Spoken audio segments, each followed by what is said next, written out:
nationally and internationally. It was seen on New York Times Square billboards during the 2022 New York Fashion Week. Pero kahit naging sikat na fashion statement na ito, ang bayong, bit-bit pa rin lagi ng tita ko tuwing siya'y namamalengke. And why not? It's so convenient to use and an environmentally friendly alternative to plastic shopping bags. Kaya't siguruhing may bayong na nakatabi para sa mga pinamili. Yan ang Pinoy kultura because our culture is cool. Paano nga ba mag-register para magkaroon ng schedule sa Bagong Pilipinas Presidential Action Center? Narito ang mga dapat gawin. Gamit ang iyong mobile device, pumunta sa eGovPH app. Pwede itong i-download mula sa Apple App Store o sa Google Play Store. Gumawa ng account. Ilagay ang email address, valid mobile number, pagkatapos ay makakatanggap ka ng one-time code sa iyong email. Gamitin ang code sa eGov app para sa verification ng iyong account at ng mga impormasyong ibinigay. Congratulations! Meron ka ng eGovPH app account. Pwede mo na ma-access ang iba't ibang serbisyo ng gobyerno kabilang ang mga serbisyo sa Bagong Pilipinas Presidential Action Center. Magandang araw, si Dingdong Dantes po ito. Narinig niyo na rin ba sa balita yung The Big One? O ang kinatatakutang malakas na lindol na pwedeng mangyari sa Pilipinas? Alam ko nakakatakot. Napakaraming tanong sa isip natin. Anong gagawin ko kapag nangyari yun? Saan ako pupunta? Paano ko ililigtas ang pamilya ko? Sa bawat tanong na yan, dapat may nakahanda tayong sagot at aksyon. Dahil mapapanatag tayo kung alam natin ang gagawin sa panahon ng sakuna. #panatag ang may alam.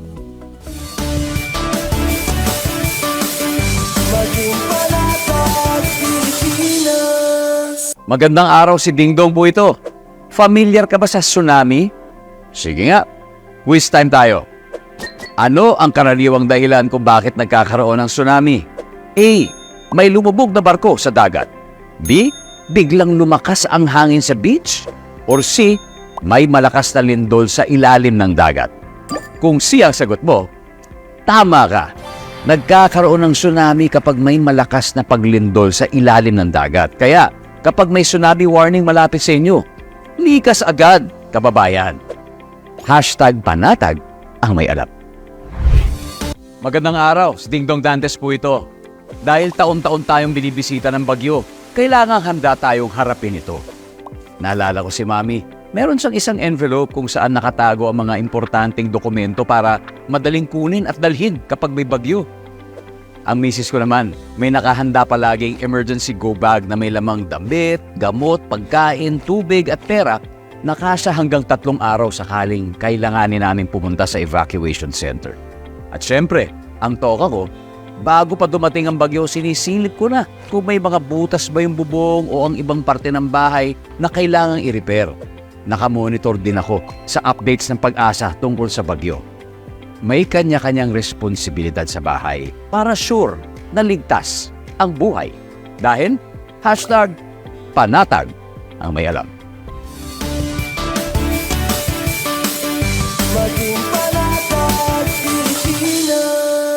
Itinuloy na po natin ang zero balance billing.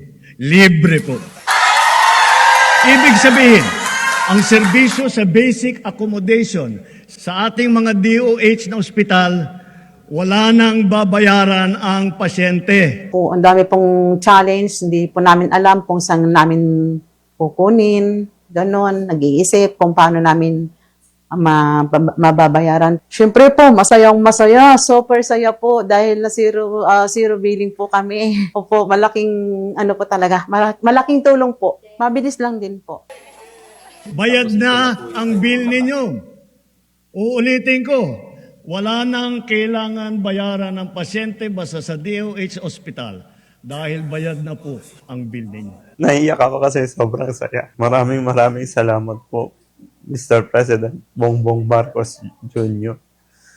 Hindi kami nagkamali ng taong ihinalal. Radyo Pilipinas, Radyo Publiko. Radyo Pilipinas, Radyo Publiko.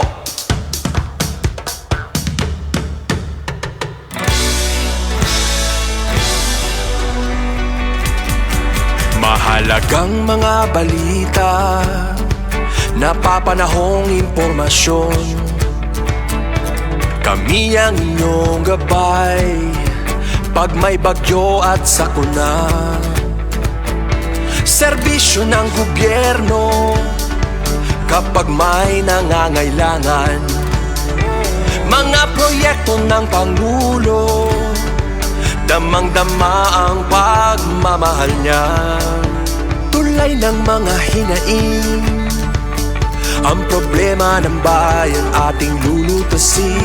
Tulay sa himpapawid, tulay ng pagbabago. Radyo Pilipinas, Radyo Publiko ng bagong Pilipinas. Radyo Publiko, Radyo Pilipinas, Radyo Publiko ng bagong Pilipino. Mga proyekto ng Pangulo, damang-dama ang pagmamahal niya. Radyo Pilipinas, Radyo Publiko, ang boses ng Pangulo.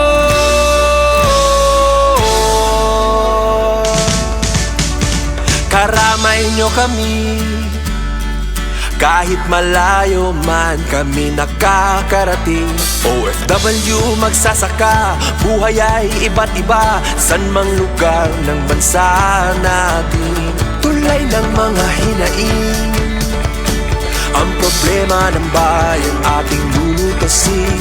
Tulay sa himpapawid, tulay ng pagbabago. Radyo Pilipinas, Radyo Publiko ng bagong Pilipinas. Radyo Publiko, Radyo Pilipinas, Radyo Publiko ng bagong Pilipino.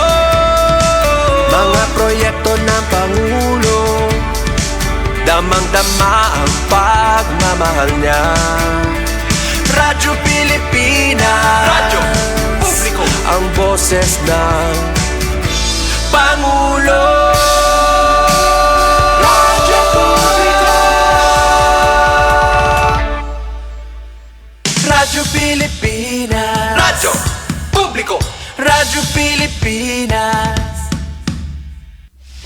Usapang Agrikultura, ang inyong source of daily agri-news. Talakayang siksik sa kaalaman. Hatid ay impormasyon mula sa pamahalaan. Pagpapayaman sa ating mga likas na yaman para mas mapaunlad pa ang isa sa mga paunahing kabuhayan sa ating bayan. Usapang Agrikultura, dito lang sa Radyo Pilipinas.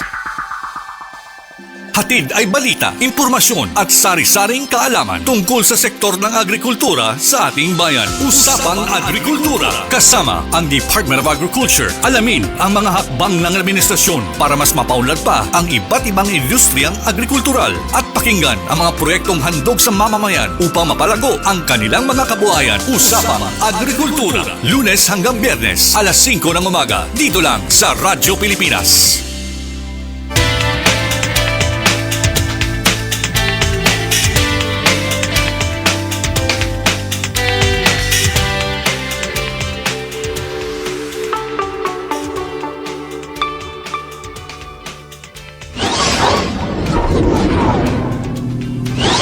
Aton hibaruan ang mga pitad nga dapat buhaton kunan babuyan gintatahapan na may ASF.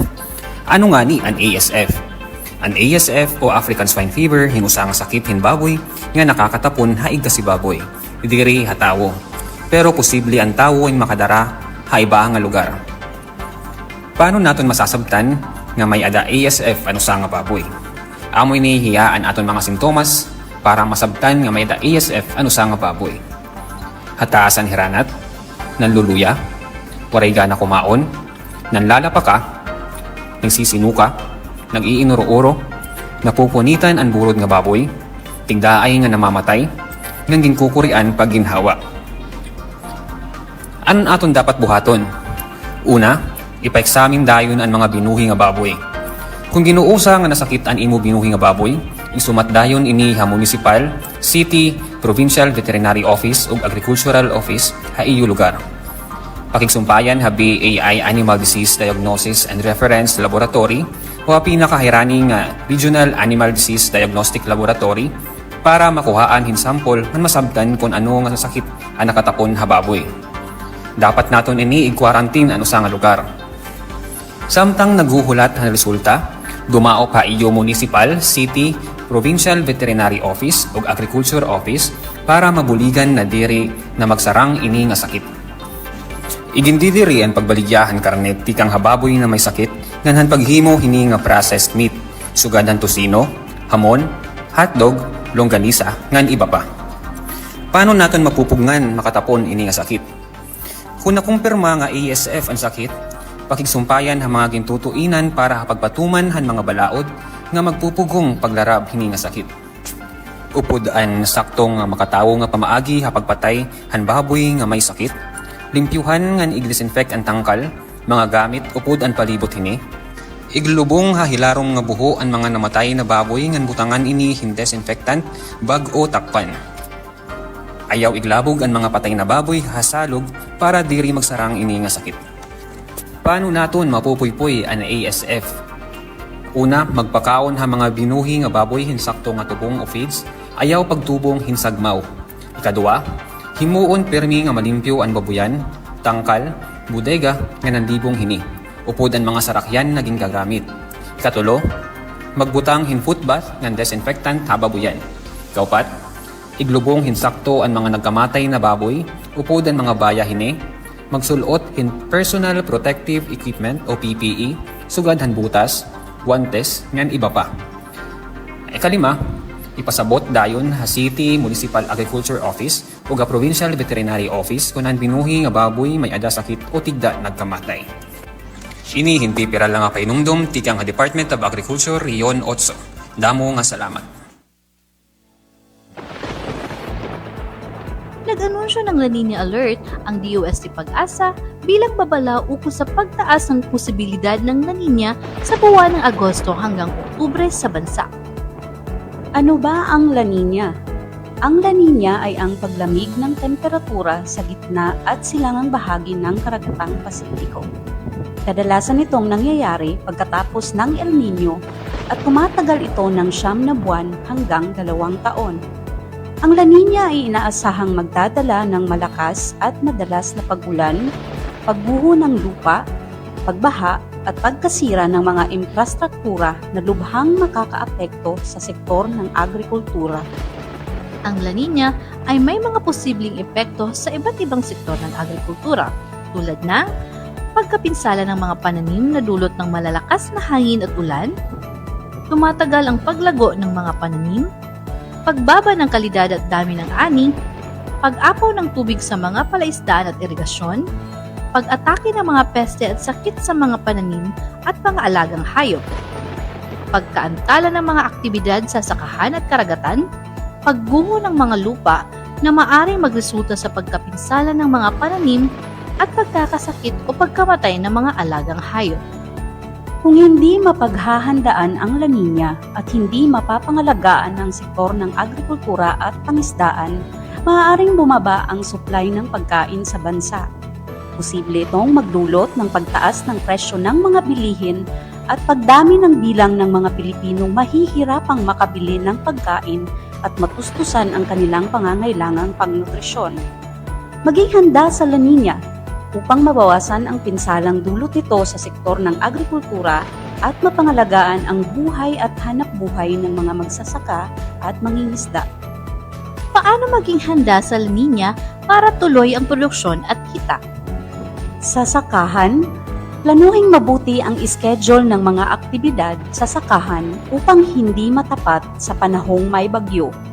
Kumpunihin at linisin ang mga kanal ng irigasyon at iba pang daluyan para sa mas maayos na pag-agos ng tubig.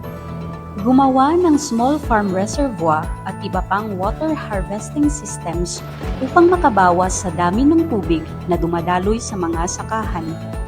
Alamin ang mga makinaryang pwedeng gamitin sa mabilisang pag-ani, pagtuyo, o pagproseso ng mga produkto at kung saan ang pinakamalapit na pwedeng puntahan para makakuha ng serbisyo ng mga ito. Siguruhin nasa mataas na lugar ang kulungan ng mga alagang hayop. Kumuha ng insurance sa Philippine Crop Insurance Corporation o PCIC. Sa pangisdaan, siguruhing nasa maayos na kondisyon ang bangka at mayroong safety equipment. Tiyaking matibay ang mga bangka, mga kulungan sa aquaculture at mga istruktura sa baybayin. Suriin ang mga fish cages at pasilidad sa aquaculture. Ipaalam ang lugar na pangingisdaan, inaasahang oras ng pagbalik at ang tinatayang tagal ng biyahe sa mga kasamahan. Iangkop ang mga pamamaraan sa pagpapakain ng isda sa mga operasyon ng aquaculture, gumamit ng rope-framed fish cages. Agarang anihin ang natitirang stocks kung may paparating na bagyo o posibleng baha. At subukan ang mga alternatibong pagkakakitaan. Maging handa at alerto. Alamin ang mga pinakabagong ulat sa lagay ng panahon. Makipag-ugnayan sa DA Regional Field Offices at sa iba pang ahensya ng DA na malapit sa inyong lugar. Isang paalala mula sa Kagawaran ng Agrikultura sa Rehiyon 8 at ang himpilang ito.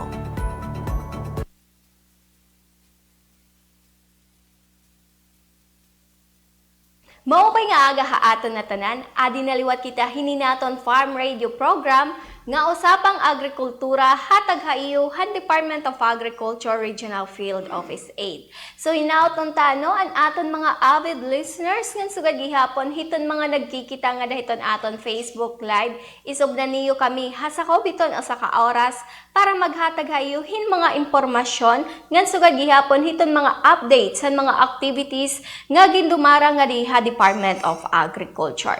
Ini naton Farm Radio Program is iyo la mababatian nga daha Radyo Pilipinas, hay stasyon hiton sugod Southern Leyte, ngan sugad gihapon nga daha Calbayog City, Samar, ngan Borongan City, Eastern Samar. Ngan before kita mag-start hini natong programa, is diri naton hingangalimtan itong pag-greeting good morning han aton Regional Executive Director nga Sir Rodel G. Macapanyas. Kaupod niya an aton Assistant Regional Director nga Ma'am Jeneline Almeria. Ada gihapon na naton mga colleagues nga diha Department of Agriculture ngan sugad gihapon han mga attached agencies naton na nabulig nga diha Department of Agriculture para hitong pag-implementar han aton mga proyekto, han aton mga interventions panhatag ngadto hiton aton mga parag-uma. Good morning po ha iyo. Ngan syempre diri naton hingangalimtan itong pag-greeting good morning ngadto hiton aton mga manmarati na mga parag-uma ngan sugad gihapon han aton mga konsumidor. Again, para maging updated gihapon kamo, kung diri kamo makakapagkita or makakapamatihin ni natong programa, is pwede po niyo i-check iton amon Facebook page nga Department of Agriculture Eastern Visayas. Kay dida po hiton amon Facebook page is permanente po or updated iton amon posting hiton mga activities or mga pahimatngon tika nga diha Department of Agriculture. Ngan aside gihapon hiton han mga activities na gindudumara nga diha Department of Agriculture, di na gihapon naman ginpo-post iton aton price monitoring update. Para maging updated gihapon kamo, pwede niyo iscan ini na aton QR code para mahibaro kita kung natagpera na iton mga presyo hapag kaya na hiton aton pipira nga mga agricultural commodities na aton mapapalit ngadto hiton mga merkado nga dahiton aton mga tag sa munisipyo. Again, please follow and like and share po hiton amon Facebook page nga Department of Agriculture Eastern Visayas ngan para gihapon han aton mga konsumidor. Please check po or pag-scan po kamo hinina QR code han aton price monitoring update or bantay presyo po.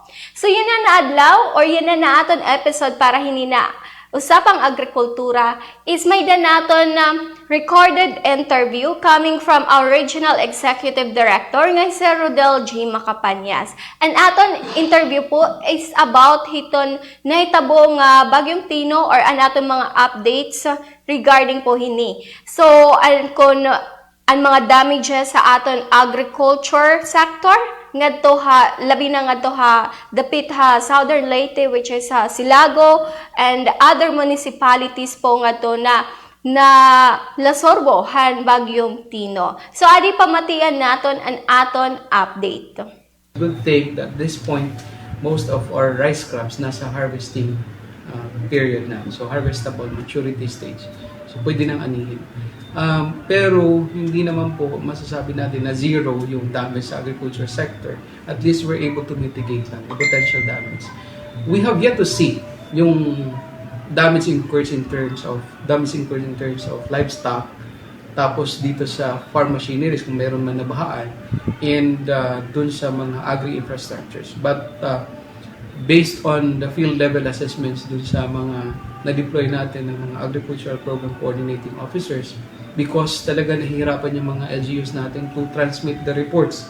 Yung mga ibang bayan kasi wala pang internet connectivity at marami pa rin yung mga walang electricity. So lalo na dito sa mga hardest hit areas. But hindi naman po naging balakid sa atin kasi we doon sa mga areas na hindi nakakapag-transmit ng reports, we deployed our agricultural program coordinating officers.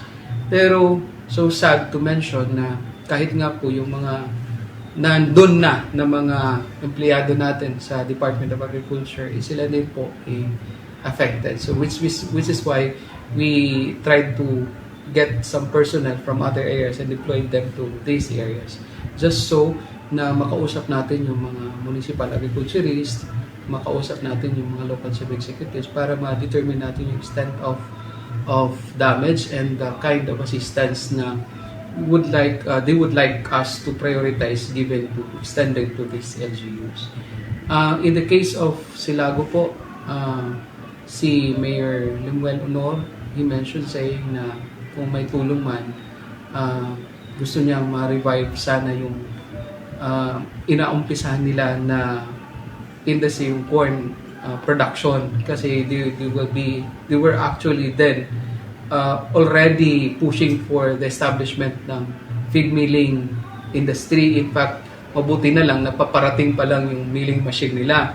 So they would like to revive the corn industry kasi nga may may LGU project na poultry production. And we're not just talking about 1,000, 2,000, parang aabot yata sa 50,000 head na poultry. So they will become one of the biggest suppliers of chicken. And doon sa swine din, unfortunately, hindi pa rin nababago yung ASF zoning map doon in the case sa Silago kasi bago pa lang na affected sila na ASF. But in some areas, would like to inform, gawin ko na lang na opportunity to inform our LGU counterparts, lalo na sa mga farmers natin, na early on, nakapag-position na po tayo ng seeds and fertilizers and such other inputs na kakailanganan natin for the November to April cropping season. And yun po yung inuna natin na i-inspect after the cessation of the typhoon, just to make sure na hindi po nabahaan o hindi po na-damage yung ating mga seeds and fertilizers. And good thing na nandun po, they were kept safely by our municipal agriculturists. I would like to thank them sa ginawa nilang effort to secure all these seeds and inputs. At ready po tayo just in case na mag-decide yung farmers natin na magtanim na. Good thing na na-mention mo po yung tungkol sa rice. Kasi po, we, along with our advisory, etc., dissemination, that's part po yung ginawa po din natin is to closely monitor dun sa major market outlets natin po. In the case dito sa Tacloban, wala na bang pong movement dun sa price. Yung regular milled rice, pumapalo pa rin po ng 38 to 41 pesos per kilo. Yung well-milled rice, of course, nasa 40 to 44 pesos per kilo. Yung sa imported rice, ganun din po yung prevailing market price. Wala tayong na-observe na possible price manipulation, possible po na pang-abuso dahil nga nagkaroon tayo ng quite obvious, lalo na dun sa paparating pa lang yung bagyo, with the kind of information na i-release, may panic buying po with our different households trying to secure food items. So, nagkaroon po ng unusual na pamimili ng mga food items. Pero based sa price monitoring po natin, wala naman pong unnecessary price spikes na na-observe po natin. But for the speculation in terms of, kasi nga may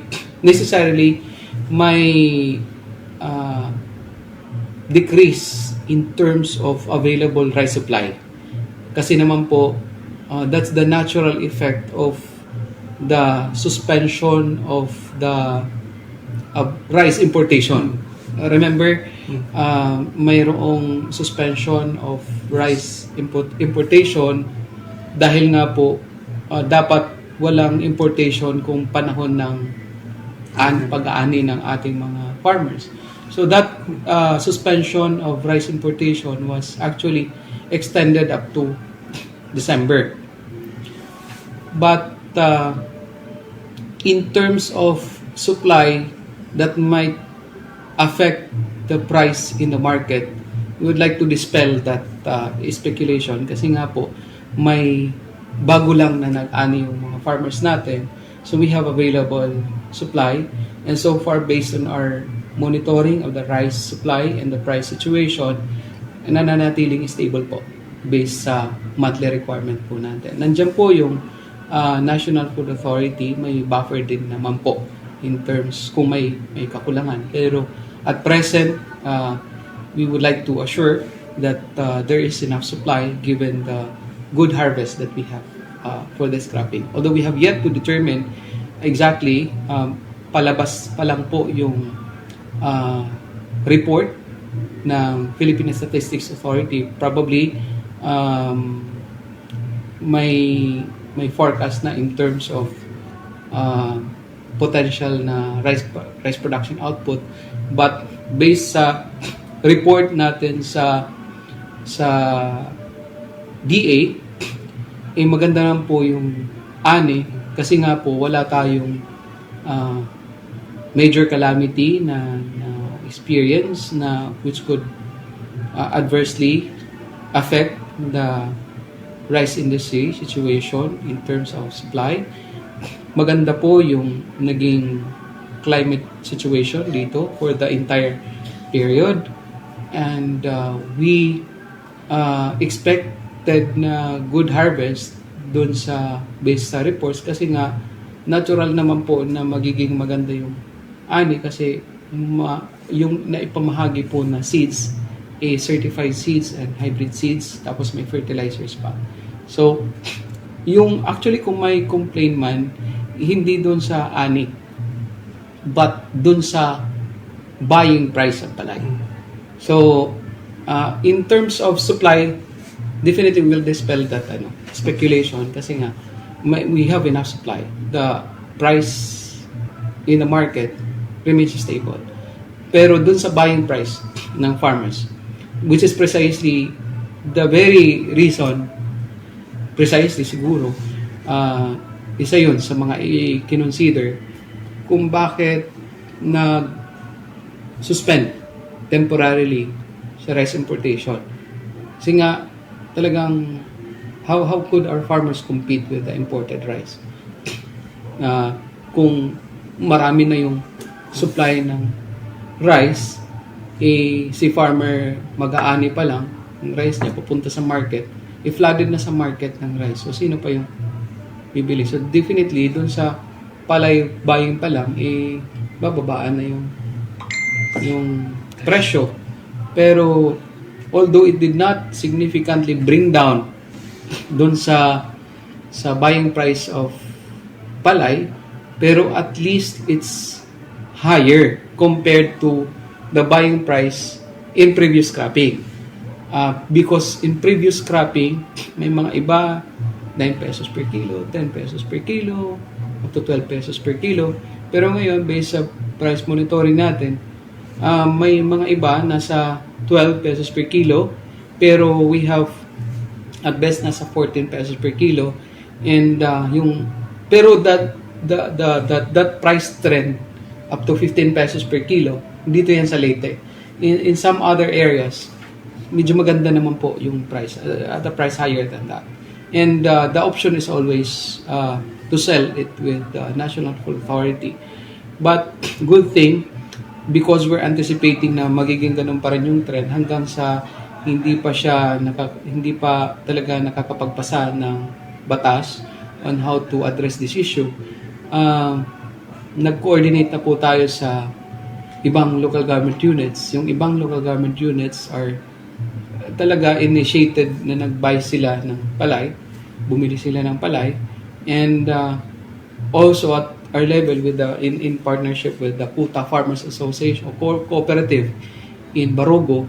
That cooperative also helped in palay procurement, although nakipag-partner sa DA just so ma-assist ni DA with PhilMec dun sa drying and milling and warehousing. Pero at the Kota na cooperative, since they have the liquidity, they have enough funds, they also undertook procurement, palay procurement, para lang ma-address yung problema ng farmers natin. We also assisted the National Food Authority kasi nga yung problema ng National Food Authority is in terms of available warehouses and na number of drying facilities. So may problema din, kakulangan din sa transport. So yung Department of Agriculture, katuwang po ng National Food Authority, we help the National Food Authority in terms of transport by letting them borrow our trucks, including the driver, and para makapamili. And to some extent, we're also willing to provide assistance dun sa warehousing because we have available warehouses naman. So that's always the option para sa mga farmers natin to sell to the National Food Authority just in case mababa talaga. And with the Kuta Farmers Cooperative and such other LGUs. Pero generally speaking, talaga medyo mababa pa siya compared to a year ago level na palay buying price. Kasi in previous years talagang mataas yun. 17, 18, 19, yung iba nga dun sa nasa 14% moisture, pumapalo pa nga ng 21 pesos per kilo to 22 pesos per kilo. So mataas yun. Pero ngayon talagang bumaba siya, and that's part of the main consideration dun sa influx of rice imports. So the government is actually doing the balancing thing just to make sure that we address the concern of our consumers and the concern also of our farmers. So, amo adto ang naging kabugusan na interview naton aton Regional Executive Director nga si Rodel J. Macapanyas. Mababatian naton aton interview, naging klaro niya nga an aton prices iton bugas kay naging kakahulog manggod hiton aton pira nga mga mulupyo na bangin daw maghatas iton presyo yan na hiton bugas tungod manggod nga an mga farms naton or ang mga rice production area naton is naapektuhan, which is hapag kaya na manggod like yan na bulan is diri kuan tapos na ang pag-anihan aton mga farmers. So ma-start pala nga hawhira planting season para yan na cropping season, I mean hiton aton mga farmers. So diri gud masyadong dako ang damage naton in terms sa aton mga rice production area. Kay tungod manggod nga harvested na last cropping season aton mga farmers. May damanggod gihapon naton mga damages nga dihiton aton mga high value crops. Tungod manggod nga an aton iba nga mga high value crops or mga vegetables naging tatanunghan aton mga farmers is kada bulan, di ba? So may ada talaga magkakaada kita may mahipapatik naton na mga damages. Pero diri sugad kadako iton naging damage in terms nga diha aton high value crops. So again mga kasangkayan, kung may daman niyo gihapon mga pamakiana, pwede po kamo pumakadtuhiton iyo mga Municipal Agriculture Office. Opo, so ito naton mga Municipal Agriculture Office po, isada, abriton ira portahan, para hiton pag-assist hiton aton mga farmers. Labi na hiton aton mga farmers na diri talaga makakakadi ha aton regional office. So again, para maging updated kamo, pwede po niyo bisitahon iton amon Facebook page nga Department of Agriculture Eastern Visayas. So dinhilanay naton temporaryo tapuson ini natong programa. Ini ngayon ni Elizabeth Hugo. Damo nga salamat ngan maupay nga aga ha aton na tanan. Ano ang RSBSA? Ang Registry System for Basic Sector in Agriculture o RSBSA ay opisyal na talaan ng pamahalaan upang mabigyan ng pagkakakilanlan ang mga tunay na magsasaka at mangingisdang Pilipino. Paano magparehistro? Unang hakbang, ihanda ang mga kaukulang dokumento tulad ng orihinal na titulo ng lupa o anumang katunayan na pagmamay-ari ng lupa. Para sa mga manggagawa sa sakahan o palaisdaan, kailangan din ng katunayan na ikaw ay isang manggagawa sa naturang sakahan o palaisdaan. Orihinal na ID na ipinagkaloob ng gobyerno at 2x2 na recent ID picture. Ikalawang hakbang, pumunta sa inyong City of Municipal Agriculture Office na nakakasakop sa inyong sakahan. Kumuha at sagutan ang RSBSA enrollment form at ipacheck sa ating mga agricultural technicians. Ikatlong hakbang, pagkatapos sagutan ng form, papirmahan ito sa kinaukulan na sina Barangay Chairman, City o Municipal Agriculture Officer at City o Municipal Agriculture and Fishery Council Chairman. Ikaapat na hakbang, isumiti sa City o Municipal Agriculture Office ang kumpletong form kasama ang ibang kailangang dokumento. Ikalimang hakbang, kunin ang RSBSA Enrollment Stub o Local Municipal RSBSA number na magsisilbing patunay na ikaw ay rehistradong magsasaka ng Department of Agriculture at kwalipikadong tumanggap sa mga programang nito. Para sa karagdagang impormasyon, makipag-ugnayan sa inyong City o Municipal Agriculture Office o bumisita sa tanggapan ng Department of Agriculture, Regional Field Office 8, Canhurao Hill, Tacloban City.